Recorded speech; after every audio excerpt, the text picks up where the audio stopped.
Seja muito bem-vindo ao Virada de Jogo Podcast e neste quarto episódio vamos falar de duas rodadas do Campeonato Brasileiro. A quarta e a quinta rodada foi movimentada, já tivemos Clássico Carioca, tivemos Clássico Paulista, Sansão, com a primeira vitória de São Paulo. E para falar disso não estou sozinho, estão aqui comigo o André. Fala, ouvintes! Thiago. Fala, galera. Lucas. Fala, rapaziada. E Platini. Fala, meus amigos. E para falar do Palmeiras, que é líder do Campeonato Brasileiro, um time que vem forte na disputa para o título, um time que vinha muito oscilante no início do Campeonato Paulista, e mesmo assim chegou na final e perdeu para o Corinthians, mas o Abel está acertando o time, hein?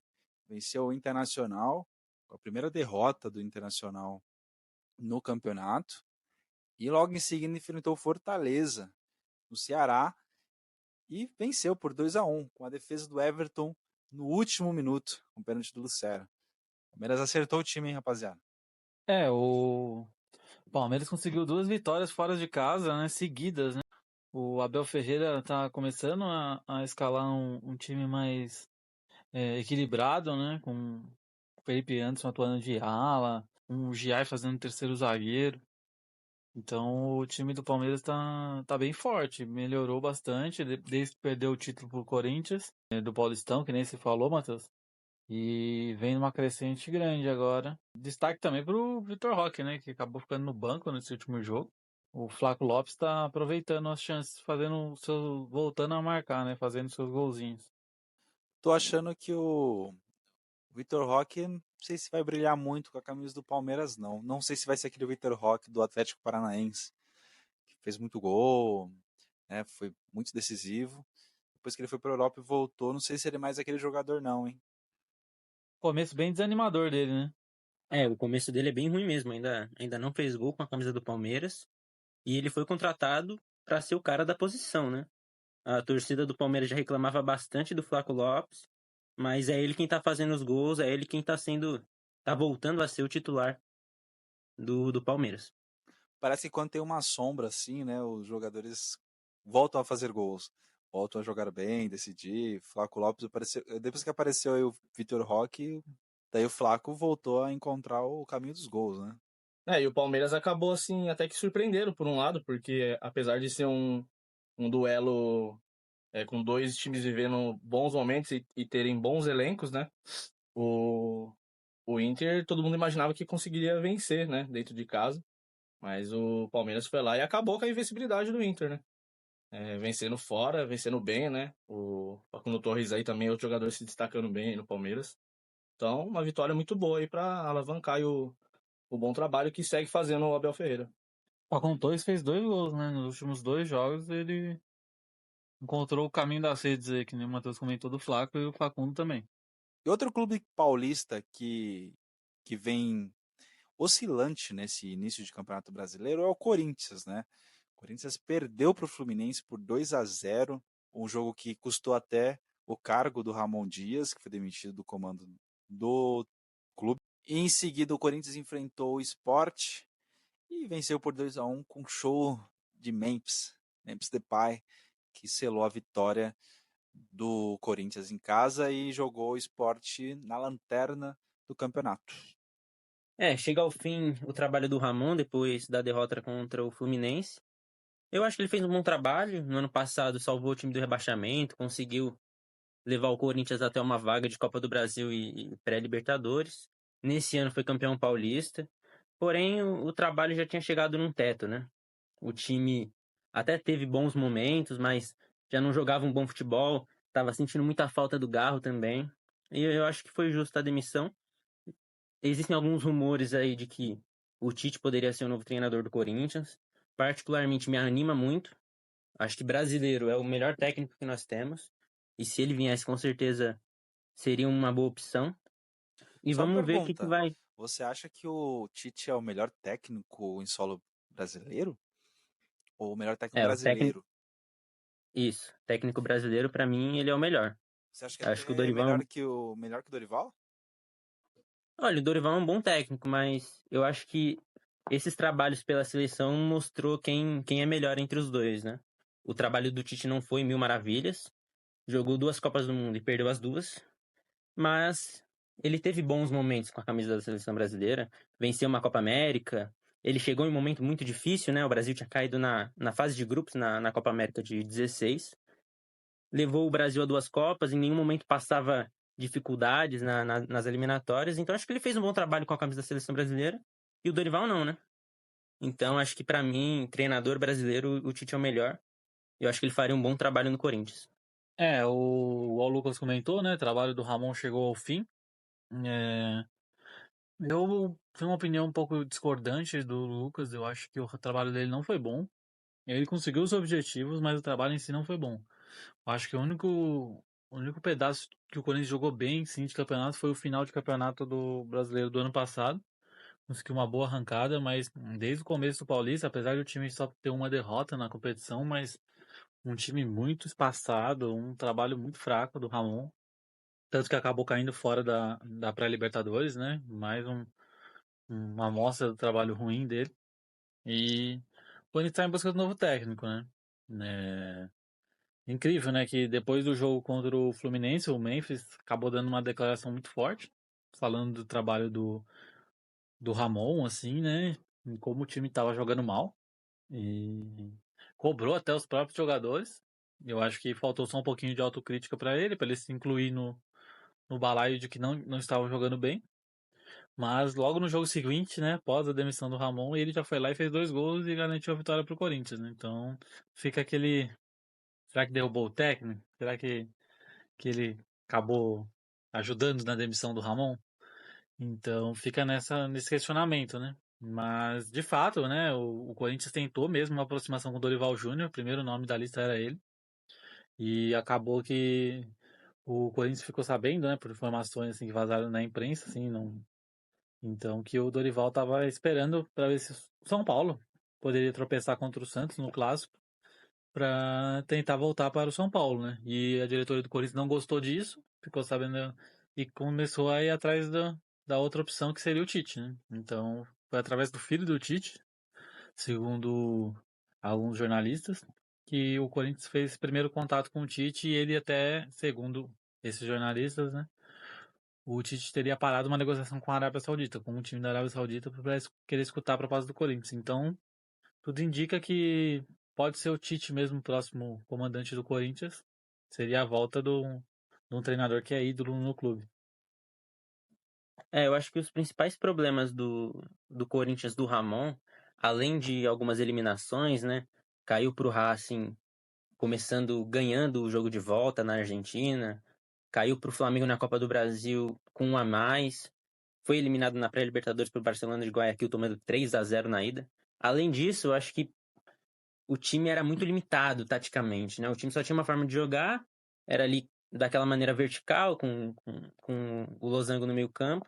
Fora isso, o time não conseguia encontrar outra forma de jogar e ganhar os jogos e ser dominante. Não era um time que sabia criar ficando com a bola, era um time bem limitado.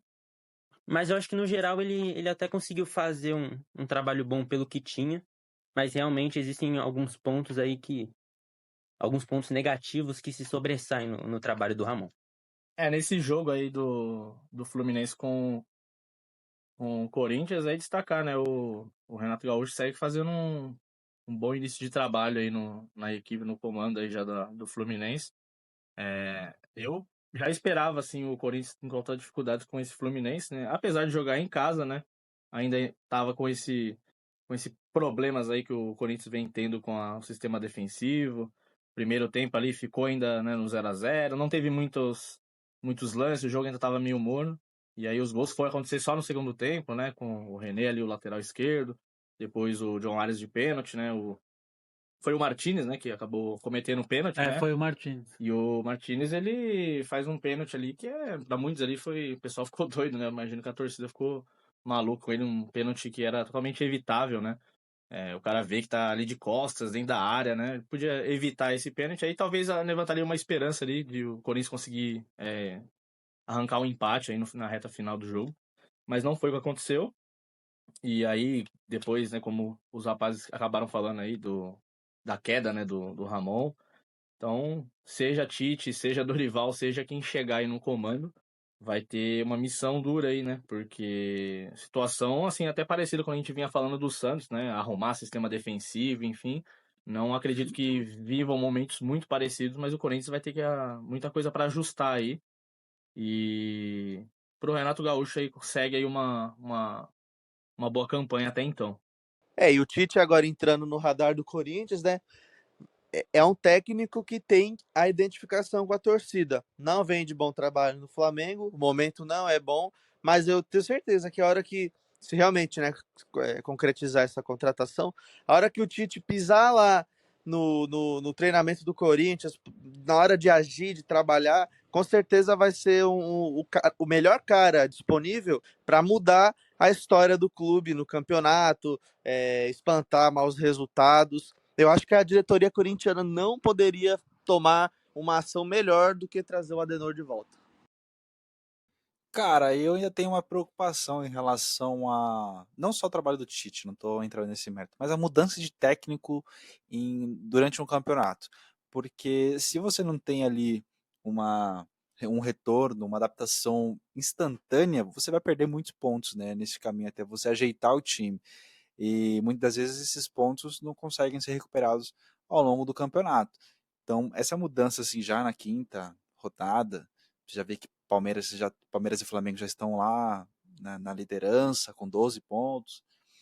Se você não conseguir ajustar o time com tanta rapidez, não vai ver contratações assim já encaixadas para o clube, né? Tem que ter uma adaptação.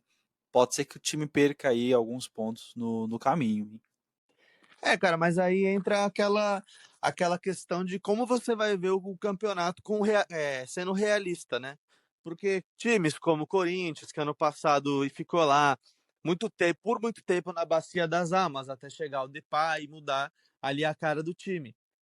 É um clube que brigou para não cair ano passado. Não tem mudanças significativas de elenco de 2024 para 2025. E o torcedor corintiano sabe, a diretoria e os próprios jogadores, que a briga do Corinthians é outra.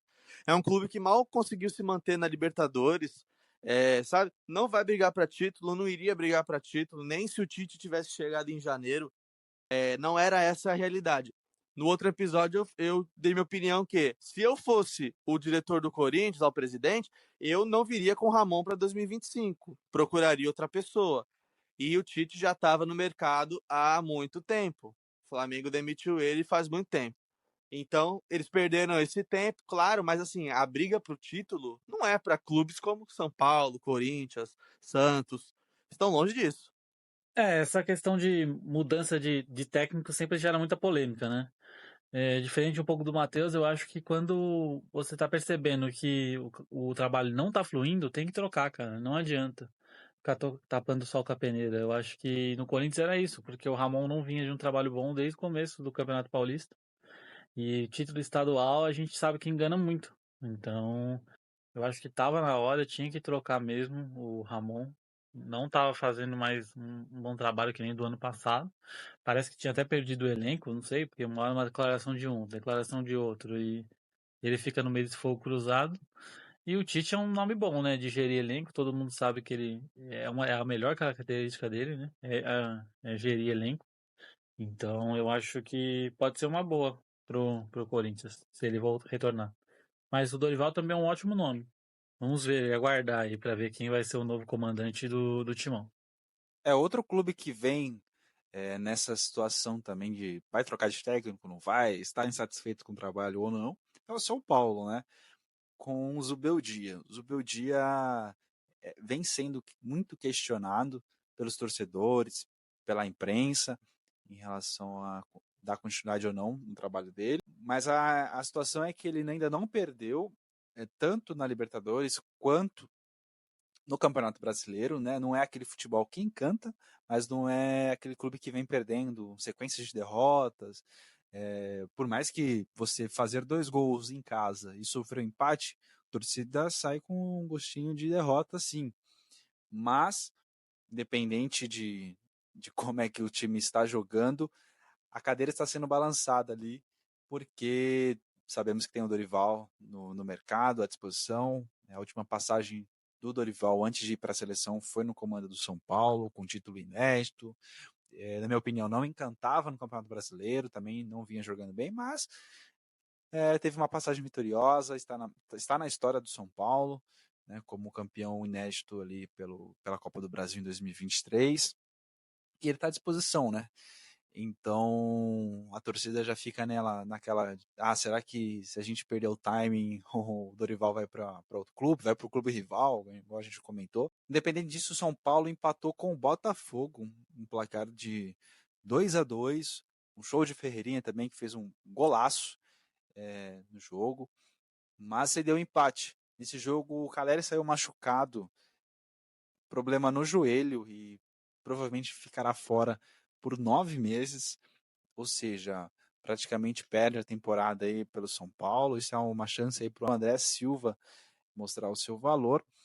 São Paulo empatou no Rio e jogando em casa no Clássico, onde 3 integrantes aqui do grupo estavam presentes, acompanhou esse jogo de perto. São Paulo venceu o Santos por 2-1, um jogo onde se esperava ali, um resultado negativo até para poder dispensar o Zubeldia, mas eu acredito que essa vitória segure aí o Zubeldia pelo menos até o jogo da Libertadores no meio dessa semana. E eu acredito que é ali que vai definir. Se o São Paulo perder para o Libertad, ou empatar com o Libertad, eu acredito que o Zubeldia será demitido e chegará o Dorival instantaneamente assim. Então, nesse jogo contra o Botafogo, um jogo difícil, né, jogando no Rio, Botafogo atual campeão brasileiro, mas contra o Santos, São Paulo dominou o primeiro tempo, até ali o pênalti que o Tiquinho converteu, São Paulo sentiu o gol, e no segundo tempo, apático, o Santos começou a pressionar, Santos começou a atacar, e se não é uma defesa milagrosa do Rafael, São Paulo seria com mais um empate em casa, e seria muito frustrante. Essa situação do Zubeldia, que está na corda bamba, não sabe se vai, se fica, a diretoria do São Paulo não tem uma posição definida, e a cada resultado que vai passando, vai pendendo para um lado, né? Cai ou não cai. Aí 4 empates seguidos para o São Paulo, não perde, mas também não ganha. O Zubeldia fica naquela corda bamba, e a vitória contra o Santos só deixou o torcedor rival feliz. Porque é nítido que o São Paulo do Zubeldia não vai ter essa evolução, não vai ter aquela virada de chave de você. Pô, não parece. Pelo menos, né? A não ser que o Zubeldia opere um milagre ali, né, no Morumbi. Será? É o que parece, cara. Porque assim, sejamos sinceros, vencer o Santos em casa não salva cargo de ninguém, cara. Santos, na situação que vem, é um time que recém subiu da Série B, tem muito jogador ainda ali do Santos que tem que ser dispensado, que tem que ser mandado embora. Muito jogador, inclusive, que acha que é craque. O Guilherme leva a bola pro canto lá, quem vê pensa que vai sair, né? Quem vê pensa que é o Neymar que tá no canto ali. Não, é o Guilherme mesmo. Fica calmo, fica tranquilo, sabe? Então, assim, eu não acho que uma vitória contra o Santos seja o suficiente para manter o Zubeldia falando, não, a partir disso aqui a gente vai tomar nossa decisão e o Zubeldia tem respaldo aqui até o final do ano, até dezembro. Isso não vai acontecer. Ainda mais com a sombra enorme, gigantesca que o Dorival Júnior faz. Porque é um técnico que, em ambiente nacional, nas nossas competições caseiras, ele leva, ele ganha. Ele é um técnico aí que venceu 2 Copas do Brasil seguidas, com 2 clubes diferentes, entendeu? Mudou elenco, mudou time, mudou cidade, mudou estado, e ele continuou campeão. O São Paulo, que nunca tinha ganhado essa competição. São Paulo hoje, o torcedor pode gritar que é campeão de tudo, graças ao trabalho do Dorival na Copa do Brasil, que era um título que faltava para o São Paulo. Um São Paulo que não ganhava um título nacional desde 2008, faz muito tempo. A sombra do Dorival para cima do Zubeldia é enorme. E seja mais cedo ou mais tarde. Pode não ser hoje, nem semana que vem. Mas essa troca vai acontecer. A não ser que perca esse time, né? Mas é muito difícil enxergar. Ainda mais agora que esfriou, né, a negociação entre Corinthians e Dorival. Porque também tem um cara ali no meio do caminho que é a cara do Corinthians. Tem o clube ali, conhece tudo de Corinthians, o cara ganhou tudo com Corinthians também, tudo de mais relevante aí, né? O cara super campeão, E concordo com o que o Lucas disse. O trabalho na seleção mostrou ali quem realmente é melhor. O Tite é superior ao Dorival Júnior. E o São Paulo vai ter essa opção. E para o torcedor do tricolor, que seja o mais rápido possível. Porque se ficar enrolando com o Zubeldia ali, ficar naquele limbo ali, o São Paulo tem muito mais a perder do que a ganhar. O Zubeldia tá uma derrota, ou até mesmo um empate para ser mandado embora, né? Eu penso da mesma maneira. Um empate, uma derrota aí contra o Clube da Libertadores. O cargo do Zubeldia tá mais do que na corda bamba. O São Paulo deixou escapar uma vitória lá no estádio do Botafogo. Eu acredito que dava para ter saído com a vitória. Foi um jogo disputado, né? Realmente o Botafogo vive uma fase ruim, né? Teve muito protesto aí na segunda etapa aí, a torcida chamando bastante o Renato Paiva de burro, né? Por conta das substituições, enfim, a fase do time é bem complicada. São Paulo tinha que ter aproveitado, né? Eu acho que é um dos fatores onde o São Paulo deveria, acho que ficou chamando muito, né, para o fim do jogo aí o Botafogo e como o Matheus mesmo destacou, o Rafael fez ótimas defesas, né? Então vem se destacando, vem atuando bem, né, no gol do São Paulo. Mas acho que o São Paulo abriu aí uma brecha que não deveria, porque dava para ter saído com a vitória. Não fica tão ruim, mas é mais um empate aí que o Zubeldia acaba colecionando no Brasileiro. Apesar que eu ainda continuo com a opinião, como eu disse em outros episódios, que eu acho que ele espanta agora um pouco essa questão de talvez aí balançar no cargo, se já está balançando ou vinha balançando, enfim, eu acredito que ele espanta isso um pouco, porque eu acredito que o maior termômetro do Zubeldia, do trabalho dele, está na Libertadores. É claro que a atenção que tem o trabalho dentro do Brasileiro conta muito, bastante, mas acredito que é mais na Libertadores, né, o que ele vai fazer nessa fase de grupos com o time, né, e até onde o time pode entregar e chegar, né? Porque precisa alcançar a classificação, né? O grupo não é dos mais difíceis, então é esperar para ver como é que vai se sair aí o Zubeldia na Libertadores. E no Brasileiro é mais um empate que ele acaba acumulando. Porém, no jogo do Santos, né? Já aproveitando e só falando um pouco rapidamente aqui do jogo do Santos, o São Paulo vence um clássico. O clássico, é sempre bom vencer um rival, né? E o Santos ainda até tentou incomodar o São Paulo, mas acredito que o São Paulo conseguiu ser dominante na maioria das vezes do jogo. Não foi também uma grande partida das equipes, mas pelo menos deu uma quebra aí nessa sequência de empates que vinha acumulando o São Paulo aí. E agora precisa dar uma sequência para conseguir melhorar aí a partida, já que teve o desfalque aí do Caleri também, e a gente espera que o Ferreirinha também consiga manter a boa fase, que é um jogador que vem brilhando aí, né? Já são 4 jogos e 5 gols, né? Que ele consegue obter. É um jogador que está ajudando muito na parte ofensiva aí do São Paulo. Falando sobre o São Paulo agora, né? Complementando o que vocês estão falando, eu acho que o Zubeldia, ele tem culpa, lógico, mas os desfalques atrapalharam ele muito nessa sequência, né? De resultados de empates aí no Brasileirão. Um time que perde Lucas e Oscar nas primeiras rodadas não tem como, né? Você perde o meio-campo quase inteiro do time. Muito difícil você manter rendimento, né? E o São Paulo teve os empates em casa que prejudicaram o São Paulo, porque os empates fora não foram resultados ruins, né? Esse contra o Botafogo, apesar de estar vencendo até o finalzinho, mas o Botafogo foi para cima, né? E conseguiu o empate. E contra o Santos começou bem. O primeiro tempo foi muito bom. O segundo tempo, quando toma o gol, cai um pouco o rendimento, né? No finalzinho do primeiro tempo, tomou o gol. É normal isso. Então, o time fica apreensivo, porque já vem de vários empates. Será que vai tomar um empate de novo? Aí o time começa a recuar.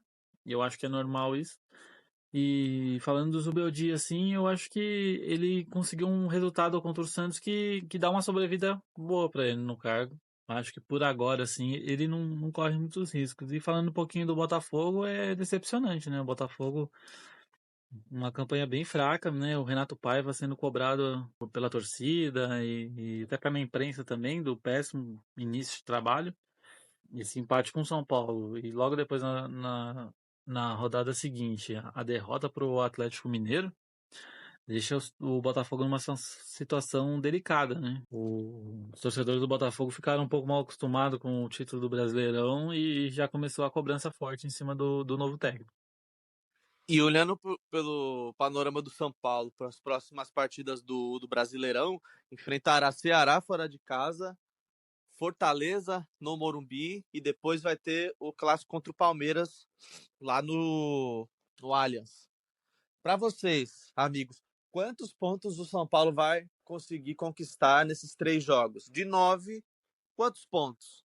Vai dizer muito sobre o futuro do São Paulo no Brasileirão também.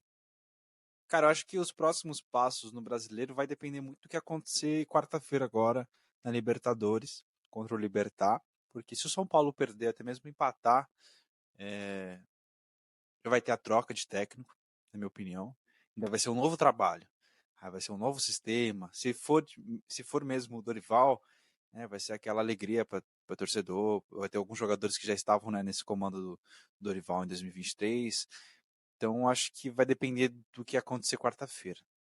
Mas eu acredito que desses 9 pontos, o São Paulo consiga pelo menos uns 4, que é contando um empate, uma vitória e uma derrota. Eu concordo. Para mim, vence o Ceará, empata com o Fortaleza e perde para o Palmeiras. Falando sobre essa pergunta que o André fez, eu acho que o São Paulo tem condição de fazer uns 6 pontos. Acho que o jogo mais difícil é contra o Palmeiras, né? Óbvio. E o Ceará e acho que o Fortaleza em casa, o Fortaleza não vem jogando bem, eu acho que o São Paulo ganha. E o Ceará fora, que o Ceará tá fazendo bastante gol, né? Pedro Raul, um dos artilheiros do campeonato, tá guardando. Então é um jogo difícil. E depende muito também da escalação do São Paulo, né? Se for poupar em algum jogo, alguma coisa assim, por causa de tem Libertadores, tem Copa do Brasil no meio, então também complica, né? O São Paulo já tá com um elenco mais curto devido a lesões, e agora, se poupar uns jogadores, aí pode ficar difícil pro São Paulo fazer esses pontos que eu projetei aqui. E aí, sem contar se não perder nenhum jogador no meio dessa brincadeira, né? Porque é coisas que pode acontecer, né? Eu espero que não, né? Mas é como o Thiago falou mesmo, tudo vai depender aí do que o Zubeldia já está projetando, né? Visando o jogo de Copa do Brasil, Libertadores, mas eu também não daria uma opinião muito diferente, não. Acredito que é bem isso mesmo que o Thiago falou. Torcer para que o São Paulo consiga, se possível, fazer os 9 pontos. Como no meio dessa sequência tem Copa do Brasil e Libertadores, eu acho que o São Paulo empata com o Ceará, vence o Fortaleza, que tá num momento péssimo aí, só venceu um jogo no Brasileiro, e perde contra o Palmeiras. O Palmeiras começou a jogar bem de novo, é líder do campeonato. Só para concluir, em relação a uma situação que aconteceu no jogo do São Paulo contra o Santos, o Comitê Consultivo de Especialistas Internacionais da CBF reconheceu que houve um erro na não marcação do pênalti em que o goleiro Gabriel Brazão do Santos cometeu em cima do Matheus Alves. Eu acho um absurdo um árbitro como o Wilton Pereira Sampaio, que apitou já jogo de Copa do Mundo, não ter conseguido apitar um pênalti escandaloso, esse que o São Paulo sofreu no jogo contra o Santos. E que, assim, determinaria... Imagine se o Rafael, que na minha opinião é o melhor goleiro pós-Rogério Ceni no São Paulo, imagine se ele não tivesse feito aquela defesa. O São Paulo sairia mais uma vez com empate em casa, Zubeldia seria demitido, ou seja, é um efeito borboleta aí que acontece numa não marcação no pênalti, que é um absurdo, na minha opinião. Como a gente pôde analisar de perto, né? A arbitragem do Wilton confusa, marcando errado faltas, dando cartões ali desnecessários. O cara distribuiu ali cartões sem a mínima necessidade. E conforme vai tomando esse tipo de atitude, vai perdendo o controle do jogo, né? A sorte é que realmente os ânimos não esquentaram muito. O jogo no segundo tempo ficou ali morno, né? Não teve muita chance para cada lado, só realmente ali no final da partida, a cabeçada que o Rafael fez aquele milagre, né? Para evitar mais um empate para o São Paulo no Brasileirão. Mas assim, o Wilton, o nível dele assim, é inexplicável, né? Um cara que já chegou a apitar aí a maior competição de futebol do mundo. no maior, sabe, no maior palco assim que pode ter, um árbitro FIFA, e chega num clássico tão importante de dois clubes aí de tanta tradição e tão importante, tanta importância, e fazer uma arbitragem pífia e pavorosa igual essa. Pois é, CBF tem muito trabalho ainda pela frente em relação à arbitragem. E como a gente falou bastante do São Paulo, mas o próprio Santos vem uma situação muito delicada nesse campeonato, né? Sem Neymar, praticamente o Neymar é só ali um marketing, né? Que tem camisas vendendo e tudo, mas de bola mesmo ele não tá aparecendo, até porque está lesionado. Não sei por quanto tempo vai continuar isso, mas esse era o cenário do Neymar e todo mundo sabia, o Santos foi lá e contratou. E o Santos agora entra na zona de rebaixamento, e é o que a gente tinha comentado, acho que no início quando a gente começou a falar de Campeonato Brasileiro aqui no podcast, que o Santos era um time para, sim, brigar para não cair, né? O Santos que não vive uma boa fase, perde clássico, perde jogo em casa, venceu o Atlético Mineiro, o Atlético Mineiro também que não vive uma boa fase, não sei se é parâmetro, mas o Santos vai sofrer muito, hein, nesse campeonato.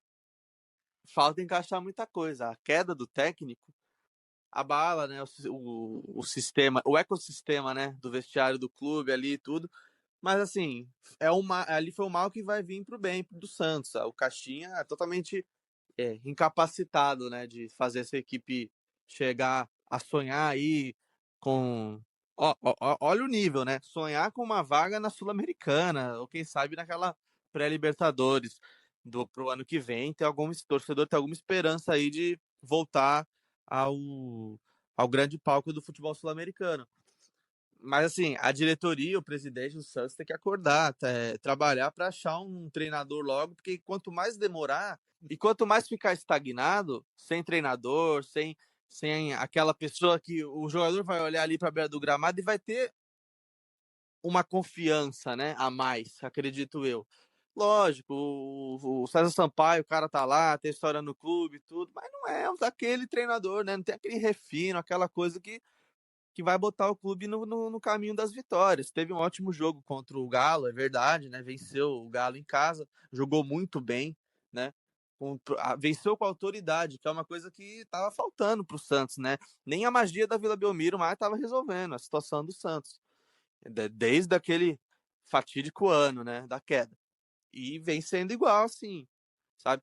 O torcedor chega para ver o time disputar um jogo ali no Morumbi, na casa do adversário, que não vem bem, também técnico balançando, tudo, e, e ver o time ser dominado no primeiro tempo, parecia jogo de, sabe, pô, adulto contra criança. Os caras não viram a cor da bola até o pênalti, sabe? Uma coisa ali que foi um acaso, poderia não ter acontecido, mas o que aconteceu de verdade foi que o São Paulo jogou muito melhor. Então, assim, Marcelo Teixeira tem que acordar para a vida, arrumar um técnico logo. Ah, fulano não quis, ciclano não quis, se vira, meu amigo. Tá lá na presidência do Santos, não é pedir favor, foi favor. Está lá porque ele quis. Se candidatou porque quis. Então, assim, trouxe o Neymar, vai ficar mais 40 dias fora, né? Pelo tempo de contrato que ele tem com o Santos. Na teoria, ele vai fazer só mais 2 jogos, porque vai perder agora 1 mês e 10 dias, então tem mais 2 jogos aí para talvez o torcedor do Santos se despedir do Neymar. A situação do Santos aí tá complicada, né? Nesse Brasileirão aí, começou muito mal. Já entrou na zona do rebaixamento, né? Bem que tá tudo muito apertadinho ali, né? Muitos pontos ali sendo disputados, então tá todo mundo uma diferença pouca de pontos, né? Uma vitória assim já sai do rebaixamento, já coloca outro time. Mas a situação é essa, o Santos continua sem treinador, até agora não sabe se vai efetivar o Sampaio, se vai trazer outro treinador. E não conta com o Neymar, né? Impressionante como o Neymar nunca tá pronto. Então, pro Santos, não sei até que ponto foi bom trazer o Neymar. Não sabe se ele vai continuar, se ele vai para outro time. Se... Pra Europa ele não volta mais, com certeza, porque esse desempenho dele físico horroroso. Então, não tem condições de voltar a jogar no nível europeu para time grande. Acho nem para time médio europeu, porque ninguém vai querer pagar o salário dele. Então a situação do Santos está bem complicada. O time jogando mal, a defesa mal organizada, tomando vários gols. Então a situação do Santos não tá fácil nesse Brasileirão. Vai ter que lutar muito aí para sair dessa zona do rebaixamento. Outro clube que vem jogando fino da bola, no comando de um técnico novo, que é o Felipe Luiz, é o Flamengo, né? O Flamengo já enfiou uma goleada no Juventude nessa quarta rodada. Uma goleada com G maiúsculo, 6-0, sem dar espaço para o Juventude. E foi o primeiro jogo ali do Pedro, né, voltando de lesão, já marcou 2 gols. Inclusive um foi no rebote do pênalti que ele perdeu.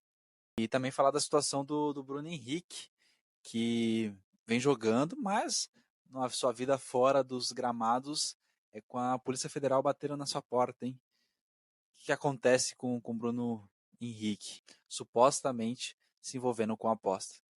E logo em seguida enfrenta o Vasco, clássico carioca, mas que ficou só pelo nome mesmo, né? Foi um jogo por 0-0, morno, o Flamengo não conseguiu sair com a vitória, né? Mesmo estando uma situação, uma fase melhor que o Vasco conseguiu segurar ali o Flamengo. Inclusive, o Vasco não consegue ganhar do Flamengo há 11 jogos. Ou seja, é uma situação delicada para o torcedor do Vasco no Rio, hein? Vai ver o Mengão na frente sempre. O Flamengo meteu uma sonora goleada no Juventude, coitado, 6-0. O Juventude não conseguiu passar do meio do campo o jogo inteiro. Então foi um massacre, assim. O Flamengo dominou o jogo de cabo a rabo. Rascaeta jogando muita bola, o Pedro voltando, fazendo 2 gols. Então foi um show de bola, né, do Flamengo. Não deu chance nenhuma pro Juventude tentar alguma coisa. A Rascaeta jogando muito bem, né? Desde a volta dele da lesão. Tô gostando de ver esse time do Felipe Luiz. Time bem ofensivo, marcação alta, tomando a bola muito rápido, não deixando o adversário fazer jogadas. E foi assim contra o Juventude. Contra o Vasco, né? Clássico, né? O clássico é aquele negócio, né? Sempre surpreendente, não dá pra. Mais que um time esteja melhor, o outro time esteja pior. O clássico não quer saber disso. Sempre leva os times a jogarem seu máximo, né? E o Flamengo foi melhor, criou as melhores chances e parou no Léo Jardim, né? O Léo Jardim fez uma ótima apresentação. E o Vasco tá conseguindo, cara. Fazendo seus pontinhos aí, tá conseguindo até que se sair bem no Campeonato Brasileiro, apesar das críticas ao Carille, né? E ao carilismo dele, né? Foco na defesa, e poucas oportunidades, mas quando chega no Vegete, o Vegete sempre perigoso. Tô gostando até do começo do Campeonato do Vasco. Vamos ver se consegue ficar longe da zona de rebaixamento. E milagrosamente o Vasco tá conseguindo sobreviver, né? Um clube aí que tá tão atrelado à Série B, rebaixamentos e tudo, já há alguns anos que não conhece a queda, né? E sempre uma pedra no sapato do Flamengo, né? Sempre consegue ali pelo menos arrancar um pontinho e surpreendendo a todos. E o Flamengo aí, principalmente no jogo contra o Vasco, né, nesse empate, o jogo que o 0-0 faz parecer, né, na verdade, que o jogo não teve tantas oportunidades, mas teve, né, o jogo foi bem movimentado, né, principalmente pro lado do Flamengo, mas os goleiros acabaram se destacando aí, né, acho que eles acabaram roubando a cena da partida, e para as duas equipes ficou o gosto amargo, né, de que as duas equipes conseguiram se segurar aí, se defenderam bem, mas os goleiros foram os maiores destaques aí.